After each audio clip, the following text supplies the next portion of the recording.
എടുത്ത് മാറ്റണോ? ഇത്രയും വണ്ടികൾ കിടക്കുന്ന കണ്ടുകൂടെ എനിക്ക്? 9-നും 10-നും ഒറ്റ വണ്ടി വഴി കടന്നു പോരുത്.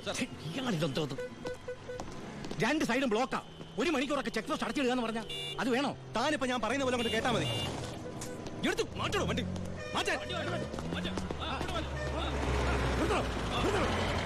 ചേട്ടനും അനിയനും തമ്മിലുള്ള വാശിക്ക് ഈ പ്രഹസനം കഷ്ടമാണ് സാർ. SP യുടെ ഓർഡർ അനുസരിക്കാതെ പറ്റൂ. സാർ ഒരു കോളുണ്ട്. ആരാടോ? SP ആണ് സാർ. സർ, പാലക്കാട് ചിറ്റൂർ വൻ തീപിടുത്തം. നമ്മുടെ ഫയർഫോഴ്സ് സഫീഷ്യന്റ് അല്ല. കോയമ്പത്തൂർ ഇൻഫോം ചെയ്തിട്ടുണ്ട്. ഏത് നിമിഷം അവിടുന്ന് ഫയർ എഞ്ചിൻ വരും. So open the check post and clear the route. Coimbatore fire force വരുന്ന എല്ലാ ചെക്ക് പോസ്റ്റുകളും ഓപ്പൺ ചെയ്യണം. അറിയാം സർ. ആ ബാരിക്കേഡ്സ് എടുത്ത് മാറ്റൂ. മാറ്റിക്കോ.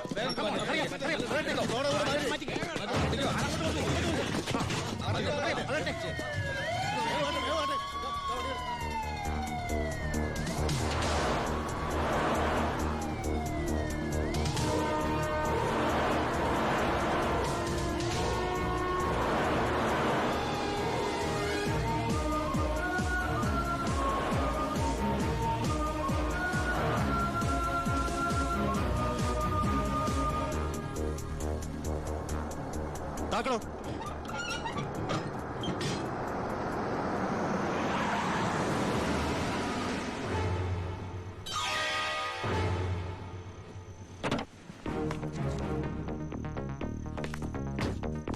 പാലക്കാട് ചിറ്റൂരിൽ വലിയ തീപിടുത്തം.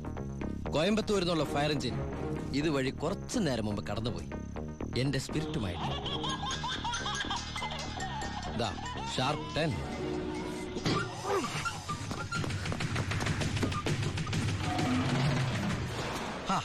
വിഡിത്തം കാണിക്കല്ലേ ബാലി സാറേ. ഫയർ എഞ്ചിന്റെ ഒക്കെ പിന്നാലെ പിടിക്കാൻ നമ്മുടെ ഈ സർക്കാർ ജീപ്പിന് കഴിയോ? വെല്ലുവിളികളാവാം, പക്ഷേ അത് നിന്നേക്കാൾ 4-5 ഓണം കൂടുതലുണ്ടവനോടാവരുത്. വരട്ടെ സബ് ഇൻസ്പെക്ടർ ബാലു ദാമോദർ.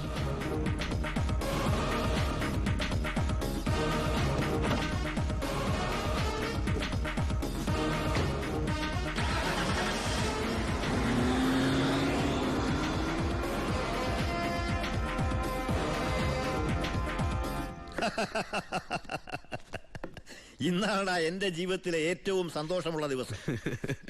അവൻ തോക്കണം. തോറ്റു തൊപ്പിയിടണം. അവസാനം ആ തൊപ്പി വലിച്ചെറിഞ്ഞ് മുട്ടുമടക്കണം. ശിവ, നീ എന്താ ഒരു സന്തോഷമില്ലാതിരിക്കുന്നേ?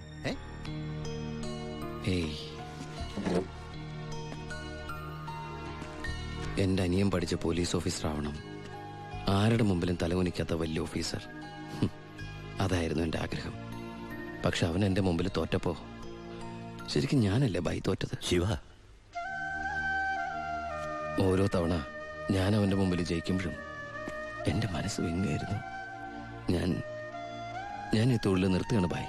ശിവ, നീ ശരിക്കും ആലോചിച്ചിട്ടാണോ ഈ പറയുന്നത്? ശരിക്കും ആലോചിച്ചിട്ടാ.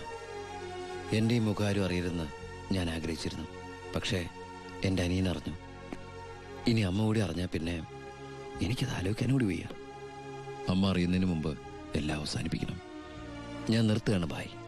നീ അങ്ങനെ പറഞ്ഞാൽ നീ വന്നതി പിന്നെയാ എന്റെ ഈ ഉയർത്തെഴുന്നേൽപ്പ്. നീ പോയാൽ അപ്പാ, ഇയാള് പോണേ പോട്ടെ അപ്പാ, നമുക്കിതൊന്നും ചെയ്യാറിയില്ലേ? ജോണി, ജോണി പറഞ്ഞതാണ് ശരി ബായ്. എന്നെ പോകാൻ അനുവദിക്കണം എന്ന് കരുതി ഒരു ആവശ്യം വന്നാല് ബായുടെ വെളിപ്പുറത്ത് ഞാനുണ്ടാവും. പിന്നെ കണക്കിൽ കൂടുതൽ കാശ് ഞാൻ എടുത്തിട്ടുണ്ട് എന്റെ ബാധ്യതകൾ തീർക്കാനായിട്ട്. നിന്നോട് ഞാൻ കണക്ക് പറഞ്ഞിട്ടുണ്ടോ ശിവ? കടലിൽ കളഞ്ഞാലും അളന്ന് കളയണമെന്നല്ലേ ബായ്? വരട്ടെ.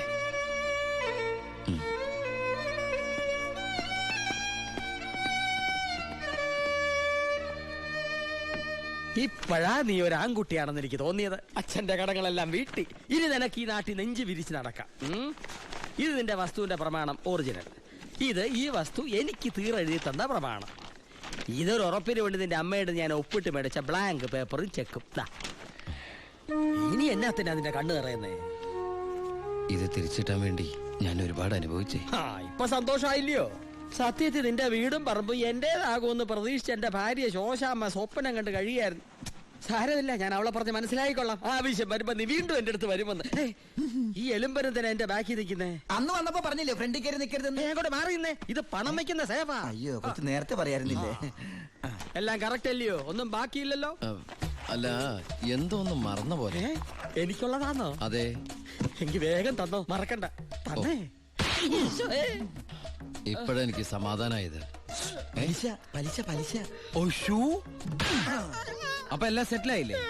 അല്ല, കറിയാച്ചിന് ഞാൻ തന്നത് തിരിച്ചു തരാൻ തോന്നുന്നുണ്ടോ? ഇല്ല, വാങ്ങിച്ചേ ശീലമുള്ളൂ, കൊടുത്ത് ശീലമില്ല.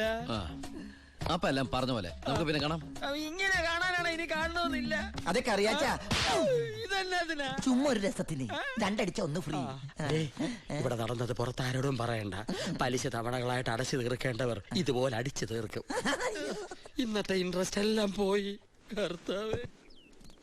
തിരുവനന്തപുരത്ത് നിന്ന് വാളയാർ വരെ ഒരു ദിവസത്തെ യാത്രയാ. എന്നാലും വരാതിരിക്കാൻ പറ്റുമോ? പ്രത്യേകിച്ച് ഉണ്ണി വന്നു എന്നറിഞ്ഞപ്പോ. ഇനി കാര്യങ്ങളൊക്കെ തീരുമാനിച്ച് ആ ചടങ്ങ് അങ്ങ് നടത്തണം. അതെ അതെ, കല്യാണം കഴിക്കാതെ ചെറുക്കന് പെണ്ണ് ഒരു വീട്ടിൽ താമസിക്കാന്ന് പറഞ്ഞ നാണക്കേടല്ലേ? അല്ല, ദുബായ്ക്കാരൻ എന്തിയെ? അത്യാവശ്യമായിട്ട് ആരെയോ കാണാൻ പോയിരിക്കുക, വരും. ഓ, ചെറുക്കനെ കുറിച്ച് എന്റെ ബന്ധുവീട്ടുകാരൊക്കെ അന്വേഷിക്കുന്നുണ്ട്. ഞാൻ പറഞ്ഞു വരുമ്പോ ഒരു ഫോട്ടോ കൊണ്ടുവരാന്ന്. അതിനെന്താ, ഇവിടെ എത്ര ഫോട്ടോ വേണമെങ്കിലും ഉണ്ട്, ഞാൻ എടുത്തോണ്ട് വരാം.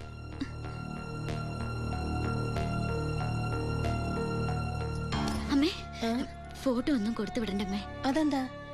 ചെറിയമ്മ ഓരോ കുറ്റവും കുറവൊക്കെ പറഞ്ഞു തുടങ്ങിയ. ഓഹോ, എങ്കി വേണ്ട, കൊടുക്കണ്ട.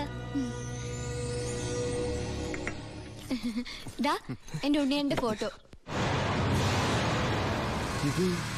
ഇത് പരമശിവല്ലേ? പരമശിവോ? ഇതെന്റെ ഉണ്ണിയേട്ടനാ. 4 കൊല്ലം സെൻട്രൽ ജയിലിൽ കിടന്ന പരമശിവത്തെ എനിക്കറിയില്ലേ? വെറുതെ അല്ല 10 കാശ് സീതനം വേണ്ടെന്ന് പറഞ്ഞ് ഗോപിയെ പിടിച്ചവിടെ നിർത്തിയത്. കൊലയാളിക്ക് വേറെ ആര് പെണ്ണു കൊടുക്കാനാ? ഇത് ദിവാകരൻ ഉദ്ദേശിക്കുന്ന ആളല്ല. അതെ, വീട്ടിൽ കയറി വന്ന് എന്റെ ഉണ്ണിയെ കുറിച്ച് അനാവശ്യം പറഞ്ഞാലുണ്ടല്ലോ. തർക്കിക്കണ്ടമ്മേ, ശരിയാ. മോനെ, ദുബായിന്നും പറഞ്ഞ് നമ്മളെയൊക്കെ പറഞ്ഞ് പറ്റിക്കായിരുന്നമ്മേ ഏട്ടൻ. അയ്യോ,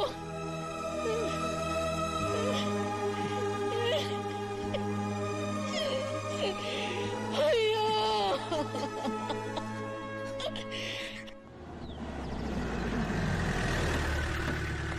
അമ്മേ, അമ്മേ, ഇതെടുക്ക. ആ കറിയാച്ചിന് കൊടുക്കാനുള്ള കാശ് മുഴുവൻ ഞാൻ കൊടുത്തു തീർത്തമ്മേ. ഇനി എന്റെ അമ്മയുടെ പേരിൽ ഒരു ബാധ്യതയില്ല. ദാ നമ്മുടെ തറവാടിന്റെ ആധാരം കണ്ട.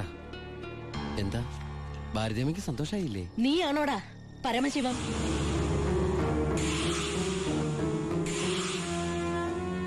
ചോദിച്ചത് കേട്ടില്ലേ? നീയാണോ പരമശിവം?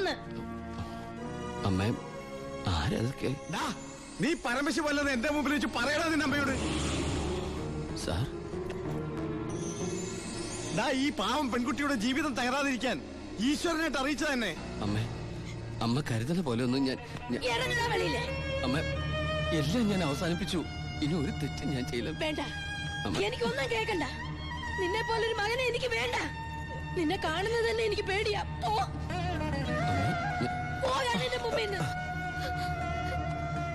ഗോപിയെ, എടുക്കടി നിന്റെ ബാഗ് സാധനമൊക്കെ. നിങ്ങളൊക്കെ കൂടി നശിപ്പിച്ചത് ഈ പെൺകുട്ടിയുടെ ജീവിത. ഇനി ആര് കിട്ടൂളേ? അവള് വരുന്നില്ല. ഗോപിക എന്റെ മോനെ കൊണ്ട് കെട്ടിച്ചോളാമെന്നാണ് ഞാൻ നിങ്ങളോട് വാക്ക് പറഞ്ഞത്. അത് തന്നെ നടക്കും. എനിക്ക് ആ മക്കള് 2. അമ്മേ,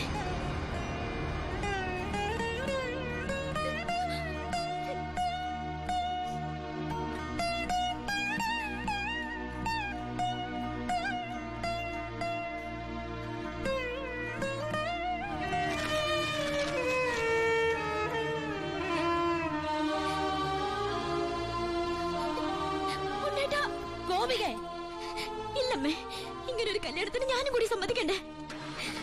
നിങ്ങളൊക്കെ കരുതുന്ന പോലെ ഉണ്ണിയേട്ടൻ എന്നെ ചതിച്ചിട്ടില്ല. എല്ലാം എനിക്കറിയായിരുന്നു. നിങ്ങൾക്കൊക്കെ വേണ്ടിയ ഉണ്ണിയേട്ടൻ.